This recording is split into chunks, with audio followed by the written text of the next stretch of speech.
चलिए, आपको मणिपुर के एक ऐसे विधानसभा क्षेत्र में ले चलते हैं जहां लोकतंत्र की धड़कन तो बहुत तेज है, लेकिन विकास की गाड़ी मानो रुकी हुई है। आज हम फुंग्यार के इसी समीकरण को समझने की कोशिश करेंगे और देखेंगे कि भविष्य का रास्ता क्या हो सकता है। फुंग्यार की कहानी असल में एक पहेली जैसी है। यहाँ की पहाड़ियों में रहने वाले लोग बड़ी उम्मीदों के साथ भारी संख्या में वोट डालने तो जाते हैं, लेकिन विकास का इंतजार वो दशकों से कर रहे हैं। लोकतंत्र जिंदा है, पर लोगों की जिंदगी आज भी संघर्ष कर रही है। तो इस विश्लेषण के सफर में हम क्या क्या देखने वाले हैं? सबसे पहले हम फुंग्यार की जमीनी हकीकत को छुएंगे, फिर चुनावी नतीजों के शोर के बीच छिपे असली सिग्नल को पकड़ेंगे। इसके बाद जनादेश की चीरफाड़ करेंगे, शासन के लिए एक नए ब्लूप्रिंट पर बात करेंगे और अंत में देखेंगे कि लोगों की शिकायतें 2027 की राह कैसे रोशन करती हैं। तो शुरू करते हैं पहले पड़ाव से। चलिए, फुंग्यार की मिट्टी, वहाँ के लोग और उनकी राजनीति को थोड़ा करीब से समझते हैं। तो ये जगह है कैसी? देखिए, ये एक बहुत बड़ा और दूर दराज का इलाका है, करीब 2700 वर्ग किलोमीटर का। यहाँ की आबादी में लगभग 89% लोग तंगखुल नागा समुदाय से हैं। यहाँ की सामाजिक जिंदगी पर जो आदिवासी संगठन हैं, जैसे TNL और TKS और साथ ही चर्च, इनका बहुत गहरा असर है। अर्थव्यवस्था ज्यादातर खेतीबाड़ी पर टिकी है, इसलिए काम की तलाश में लोगों का एक जगह से दूसरी जगह जाना बहुत आम बात है। और इन सब के बीच जो सबसे बड़ी बात है, वो है इनकी मजबूत आदिवासी पहचान, जिसे अक्सर लगता है कि घाटी से चलने वाली नीतियां उसे नजरअंदाज कर रही हैं।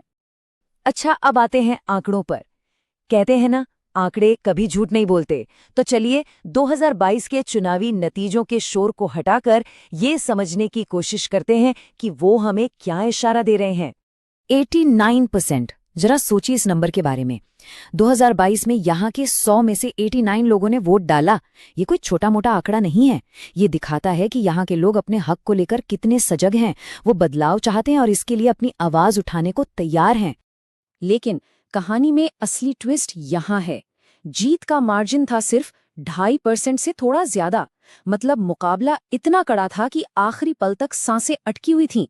ये बताता है कि यहाँ की राजनीतिक जमीन पर हर एक वोट की कीमत क्या है। और अगर वोटों में देखें तो सिर्फ 779 वोट, सिर्फ 779 वोटों ने तय किया कि कौन जीतेगा और कौन हारेगा। मतलब कुछ 100 वोटों का खेल इधर से उधर हो जाता और नतीजा पूरी तरह पलट सकता था। ये दिखाता है कि जमीनी स्तर पर छोटे छोटे समुदायों से जुड़ाव कितना जरूरी है। तो 2022 की पूरी तस्वीर ये रही। कुल मतदाता थे लगभग 35,000। जीते NPF के लेशियो किशिंग, जिन्हें मिले करीब 38% वोट। और गौर करने वाली बात यह है कि कांग्रेस, जो कभी यहाँ बहुत मजबूत थी, वो खिसककर तीसरे नंबर पर पहुंच गई, सिर्फ 24% वोटों के साथ। पर ये गिरावट, ये बदलाव अचानक तो हुआ नहीं होगा, है ना? इस पूरी स्थिति की जड़ों को समझने के लिए हमें थोड़ा सा वक्त में पीछे जाना होगा और पिछले 7 चुनावों के जनादेश को खंगालना होगा। ये टाइमलाइन देखिए, किसी फिल्म की स्क्रिप्ट जैसी है। 1995 में कांग्रेस 50% से ज्यादा वोट लेकर जीतती है। 2012 में फिर वही कहानी दोहराती है और फिर 2017 में अचानक सब कुछ बिखर जाता है। वोट शेयर गिरकर सिर्फ 21% रह जाता है और सीट NPF जीत लेती है। 2022 में थोड़ी सी रिकवरी हुई, पर जीत अभी भी बहुत दूर थी। तो सवाल ये है कि ऐसा हुआ क्यों?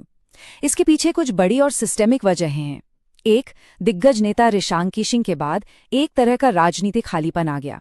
दूसरा, कई उम्मीदवार मैदान में थे तो सरकार के खिलाफ जो वोट थे वो आपस में बंट गए। और तीसरा, NPF और BJP जैसी नई ताकतों ने आकर आदिवासी वोटों में और सेंध लगा दी। नतीजा ये हुआ कि 2017 में जो जीत का अंतर 19% था, वो 2022 आते आते सिर्फ 2.5% रह गया। तो अब सवाल ये है कि इन बिखरे हुए टुकड़ों को जोड़ा कैसे जाए? इन चुनौतियों से निपटने का रास्ता क्या है? इसका जवाब एक खास रणनीति में छिपा हो सकता है, जिसे हम कह सकते हैं चतुर्मुख सिद्धांत, यानी शासन के 4 चेहरे जो हर समस्या का मिलकर सामना करें। इस रणनीति के 4 सिंपल पिलर्स हैं। पहला, सामाजिक चेहरा, यानी समाज के बुजुर्गों और चर्च से जुड़िए, उनसे बात कीजिए।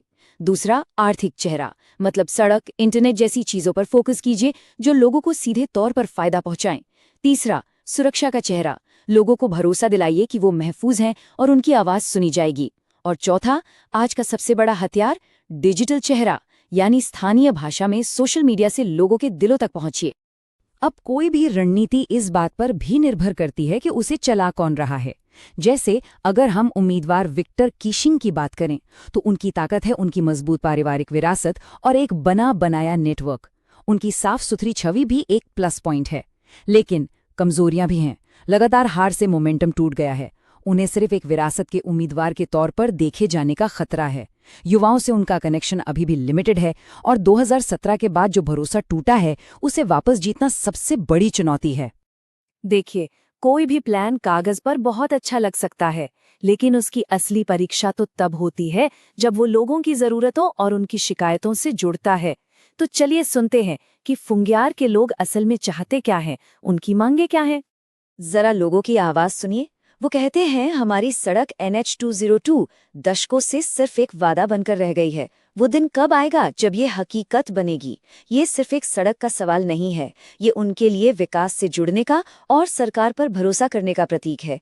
सुरक्षा का मुद्दा भी बहुत नाजुक है। एक तरफ उग्रवादियों का डर है तो दूसरी तरफ वो AFSPA जैसे कानूनों के तहत न्याय और जवाबदेही भी चाहते हैं।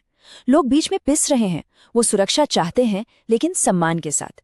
ये एक बहुत ही संवेदनशील संतुलन है। तो अगर मोटा मोटा देखें तो शासन में 4 बड़ी कमियां साफ दिखती हैं। पहला, विकास का काम बिल्कुल अटका पड़ा है। न अच्छी सड़कें, न कोई ढंग का अस्पताल या कॉलेज। दूसरा, पुंग्यार को एक अलग जिला बनाने की मांग सालों से लटकी हुई है। तीसरा, स्कूल और स्वास्थ्य केंद्र जैसी बेसिक चीजों की भारी कमी है। और चौथा, डिजिटल डिवाइड यानी इंटरनेट की दुनिया से ये इलाका आज भी बहुत हद तक कटा हुआ है। तो इन सारी बातों को, इन आंकड़ों को, इन शिकायतों को, इन उम्मीदों को एक साथ रख के 2027 का रास्ता कैसे बनेगा, इस समझ को एक ठोस जनादेश में कैसे बदला जाए। रणनीति बिल्कुल साफ होनी चाहिए। 2027 का चुनाव मतदाताओं के सामने एक सीधी चॉइस की तरह पेश करना होगा। एक तरफ है रुके हुए प्रोजेक्ट्स और पुराने वादे, और दूसरी तरफ है एक नए गवर्नेंस मॉडल के साथ फुंग्यार का पुनरुद्धार करने का संकल्प। कहानी पिछली गलतियों को स्वीकार करने और भविष्य के लिए एक ठोस समाधान देने की होनी चाहिए। और यहीं पर हम एक बड़ा सवाल छोड़ जाते हैं। एक ऐसा इलाका जहां लोगों की नाराजगी इतनी गहरी हो और वो वोट देने के लिए इतने जागरूक हों, क्या वहां सिर्फ आंकड़ों और एक अच्छे प्लान के दम पर पहचान और विरासत की राजनीति को हराया जा सकता है? फुंग्यार का भविष्य शायद इसी एक सवाल के जवाब में छिपा है।